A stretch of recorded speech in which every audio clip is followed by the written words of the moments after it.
operation সিন্দুৰৰ পিছত আন এক একশ্যন মুক্তি কৰি দিয়া হৈছে ভাৰতীয় বায়ুসেনাৰ হাত সন্দেহজনক কিবা দেখা পালে সম্পূৰ্ণ শক্তিৰে প্ৰতিশোধ ল'ব পাৰিব সেনাই উচিত প্ৰত্যুত্তৰ দিবলৈ সাজু ভাৰত অপাৰেশ্যন সিন্দুৰৰ পিছত এলাৰ্ট মোডত সেনাবাহিনী পাকিস্তানৰ কাৰ্যকলাপৰ প্ৰতি উচিত প্ৰত্যুত্তৰ জনাবলৈ মুক্ত কৰা হৈছে সেনাৰ হাত সম্পূৰ্ণ হিচাপ নিকাচ হ'ব ভাৰতৰ বিমান আক্ৰমণৰ পিছত যেতিয়া পাকিস্তানে পুঞ্চ আৰু টাংধৰৰ অসামৰিক অঞ্চলত গোলাবৰ্ষণ কৰি 15 জন নিৰীহ সাধাৰণ নাগৰিকক নিহত কৰাৰ বিপৰীতে 43 জন লোক আহত হয় ইয়াৰ পূৰ্বে জম্মু কাশ্মীৰৰ মুখ্যমন্ত্ৰী উমৰ আব্দুল্লাই সীমান্তৱৰ্তী অঞ্চলসমূহৰ সাম্প্ৰতিক পৰিস্থিতিৰ সন্দৰ্ভত বিষয়াসকলৰ সৈতে এক জৰুৰী বৈঠকত মিলিত হয়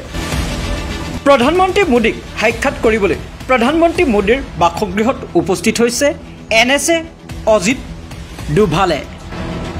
অলপতে প্ৰতিৰক্ষা মন্ত্ৰী ৰাজনাথ সিঙৰ অধ্যক্ষতাত এখন সৰ্বদলীয় বৈঠকো অনুষ্ঠিত হ'ব শাসক বিৰোধী দলৰ সকলো ডাঙৰ নেতাই এই বৈঠকত অংশগ্ৰহণ কৰিব বুধবাৰে জম্মু কাশ্মীৰৰ নিয়ন্ত্ৰণ ৰেখাৰ সমীপত অৱস্থিত গাঁওসমূহক লক্ষ্য কৰি পাকিস্তানী সেনাই তীব্ৰ গুলীচালনা কৰে এই আক্ৰমণত 4টা শিশু আৰু এজন জোৱানকে ধৰি 13 জন লোক নিহত হয় পাকিস্তান সেনাবাহিনীৰ এই গুলীচালনা ভাৰতীয় সশস্ত্ৰ বাহিনীয়ে পাকিস্তান আৰু পাকিস্তান দখল কৰা কাশ্মীৰৰ 9টা সন্ত্ৰাসবাদী আত্মগোপন স্থানত ক্ষেপণাস্ত্ৰ আক্ৰমণ চলোৱাৰ পিছত সংগঠিত হয়